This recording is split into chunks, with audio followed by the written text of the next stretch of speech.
میں ایک بار ایک کینسر ہاسپٹل گیا تھا، اور اکثر ہم لوگ سال میں 1 مرتبہ 2 مرتبہ کینسر ہاسپٹل جاتے ہیں اور جا کر کے دیکھ کر کے آتے ہیں، ان کو دعا کرتے ہیں۔ وہ اس لیے کہ کچھ نوجوانوں کو میں لے کر جاتا ہوں، دیکھو ان کو کس حالت میں ہے۔ آج مجھے آج تک یاد آتی، 8 سال ہو گئے، ایک تقریباً 45 ایئرس کا ایک بیمار آدمی، اس کی گردن پر کینسر تھا اور بہت بڑا ایک پھوڑی تھی، ایسے سویا ہوا رہتا تھا۔ اس کے قریب جیسے ہی گیا تو وہ رونے لگا، کہا حضرت میرے لیے دعا کر دو۔ سب کے لیے دعا کرنے آئے؟ کہا نہیں، میرے لیے صرف اتنی دعا کر دو کہ ایک بار اٹھ کر کے میں سجدہ کر سکوں۔ کہا اس میں کیا مسئلہ ہے؟ کہا سر اٹھاؤ تو پھر بلڈ شروع ہو جاتا ہے، نہیں اٹھا سکتا، پیپ آتا ہے اور خون آتا ہے، وہ آدمی سر نہیں اٹھا سکتا۔ کہا کہ جب جوانی تھی ہم سجدہ کرنے سے بھاگتے تھے، اور آج ایسی حالت ہے کہ ایک سجدہ کرنے کی بھی میرے اندر طاقت نہیں۔ ڈرو اللہ تعالیٰ کی پکڑ سے۔ آج تم سلامت ہو، تمہارا جسم محفوظ ہے اور تم سجدے سے بھاگ رہے ہو، وہ دن نہ آ جائے کبھی سجدہ کرنے کی توفیق بھی اللہ کی ہے۔ اللہ تبارک و تعالیٰ یہ توفیق ختم کر دے تو عبادت بھی نہیں کر سکو گے۔ اسی لیے عرب میں ایک سٹیکر میں جگہ پر دیکھتا تھا، صلو قبل ان تصلو، اپنی نماز پہلے پڑھ لو اس سے پہلے کہ کون تمہاری نماز پڑھ دے گی۔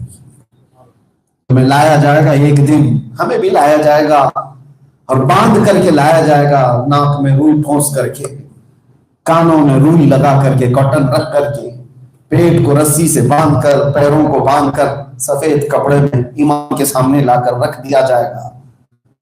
زندگی میں تم نہیں پڑھتے تھے، اب لوگوں سے تمہارے اوپر پڑھا دیا جائے گا۔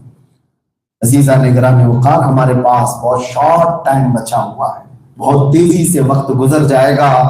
اسی لیے اعلیٰ حضرت فاضل بریلوی رضی اللہ تعالیٰ عنہ کے اس شعر پر میں اپنی گفتگو کو سمیٹتا ہوں، آج لے ان کی پناہ، آج مدد مانگ ان سے، کل نہ مانیں گے قیامت میں اگر مان گیا، آخرت میں تو ہمارا جو حساب ہم ہے۔ میرے آقا صلی اللہ علیہ وسلم فرماتے ہیں 5 سوال ہر آدمی سے قیامت کے دن ہوں گے، 5 سوال۔ اس وقت تک کوئی میدان قیامت سے ہٹ نہیں سکے گا جب تک یہ 5 سوالوں کا جواب نہیں دے گا۔ اس میں پہلا کوشچن، 5 کوشچن ہر ایک سے ہوں گے۔ پہلا فرسٹ کوشچن حضور فرماتے ہیں، اس سے پوچھا جائے گا میں نے تجھے جوانی دی تھی، کہاں کہاں خرچہ کیا، کہاں سپینڈ کیا، یہ جواب دے دیں۔ محدثین فرماتے ہیں اس ایک کوشچن کے آنسر میں کسی کو 500 سال لگ جائیں گے، کسی کو 600 سال لگ جائیں گے۔ سب سے ڈیفیکلٹ یہ جواب ہوگا، بتانا پڑے گا کہ رات کہاں گزارتا تھا، بتانا پڑے گا کہ رات بھر، اگر سوال ہوگا کہ موبائل چلاتا تھا، گیم کھیلتا تھا، سوشل میڈیا پہ تھا، ہر چیز کا جواب تو ہمیں دینا ہے۔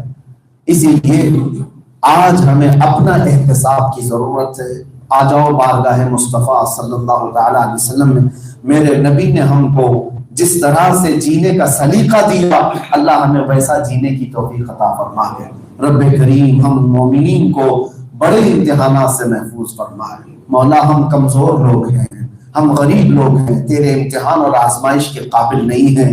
رب العالمین ہم سب کو آوارہ ہونے سے محفوظ فرما دے۔ اے اللہ ہم سب کو تیرے دربار سے اور تیرے نبی کے قدموں سے دور ہونے سے بچا دے یا رب العالمین۔ ہم غریب مسلمان ہیں، آج ہمارا کوئی پوچھنے والا نہیں، آج ہمارے درمیان کوئی تربیت دینے والا شیخ نہیں، آج ہمارے درمیان ہاتھ پکڑ کر چلانے والا کوئی مرشد نہیں۔ اے رب العالمین فقط تیری مدد ہے، فقط تیری مدد ہے، فقط تیری مدد ہے۔ ہمارے بچوں کو جب آوارہ ہوتے ہوئے دیکھتے ہیں تو ڈر لگتا ہے، مولا ان بچوں کا کون پرسان حال اور مددگار ہوگا۔ اے رحمان و رحیم ہمارے نوجوان بچوں کے دلوں میں عشق مصطفیٰ عطا فرما دے، ان کو تیرے حبیب پاک کے قدموں کے پیچھے چلنے کی توفیق عطا فرما دے یا رب کریم یا احسن الخالقین۔ ہمارے چھوٹے بچوں کے اندر تیرے حبیب پاک صلی اللہ علیہ وسلم کی محبت و عقیدت عطا فرما دے، اسلام پر جینے مرنے کی توفیق عطا کر، ہماری ماں اور بہنوں کو قربانیوں کا سلیقہ عطا کر، ہمارے گھروں میں حرام روزی سے ہماری حفاظت فرما۔ حلال کھلا اور تقوی عطا فرما. وصلی اللہ تعالی علی خیر خلق محمد وآلہ وصحبہ اجمعین وآخر دعوانا الحمد للہ رب العالمین. آخر میں شاید ہو سکتا ہے آج میں آپ سے رخصتی لوں گا، انشاءاللہ زندگی باقی رہی تو پھر ملاقات ہوگی. پہلی مرتبہ ہی میرا سری لنکا آنا ہوا تھا. اللہ تعالیٰ جزائے خیر عطا فرمائے. خاص طور پر مسجد کنز الایمان میں جو روحانیت ہم نے دیکھی دلوں کے اندر اترتی ہوئی، یہ اعلیٰ حضرت کا فیض ہے، کنز الایمان کا فیض ہے. اللہ تعالیٰ اس کو شاد و آباد رکھے. یہاں نماز پڑھنے والے ہر مومن کو اللہ تعالیٰ عشق رسول عطا فرمائے. ایک چیز جو انڈیا سے باہر میں ہے اکثر حالات دیکھے، اب سری لنکا کے حالات بہت قریب سے نہیں لیکن اتنا تو دیکھا کہ ماڈرنزم ویسٹرن کلچر کی طرف مسلمان بہت تیزی سے بھاگ رہے ہیں. ہر ایک آدمی یہ سوچتا ہے میں پوش دکھوں اور اپنے بچوں کو وہ ایسی جگہوں پر ڈالنا چاہتے ہیں جہاں پر وہ دوسرے لوگوں کے سامنے فخر کر سکے کہ میرا بچہ بہت ہائی فائی ایجوکیٹڈ ہے. اس میں ہوتا یہ ہے کہ میں نے عرب میں دیکھا، سعودی عرب کی بات کر رہا ہوں، جدہ شہر، کچھ ایسے علماء میرے پاس انہوں نے بات کی، کہا کہ کتنے بڑے بڑے پیسے والے لوگ اپنے بچوں کو آسٹریلیا امریکہ پڑھنے کے لیے بھیجے، اور جب بچے پڑھ کر کے واپس آئے، سعودی عرب کی بات کر رہا ہوں، جوان بچے اپنے ماں باپ سے پوچھتے ہیں ہو از دا محمد صلی اللہ علیہ وسلم کون ہے؟ یہ عرب کے بچے. کہیں ایسا نہ ہو کہ ہم نے اپنے بچوں کو سب کچھ سکھایا اور اپنا رسول نہیں بتایا.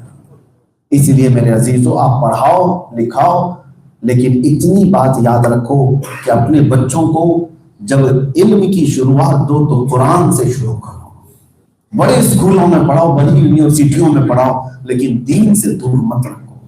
آج سری لنکا میں اس ایجوکیشن کے نظام کی ضرورت ہے کہ بچہ تمہارا اسکول جاتا ہو لیکن حافظ قرآن بھی بنے، وہ رسول اللہ کی محبت والا بنے. گھروں میں باہر بھی اس کا نظام قائم رکھیں ورنہ آگے آنے والا کلچر بہت ڈینجر ہے.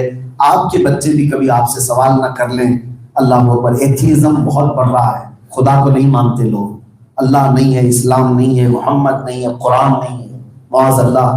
اس ایتھیزم سے بچانے کے لیے اپنے بچوں کو روزانہ حضور کی محبت سکھاؤ اور قرآن سے محبت رسول آتی ہے. اللہ تعالیٰ آپ سب کی اور ہماری گھروں کی حفاظت فرمائے. وصلی اللہ تعالی علی خیر خلق محمد وآلہ وصحبہ اجمعین وآخر دعوانا الحمد للہ رب العالمین.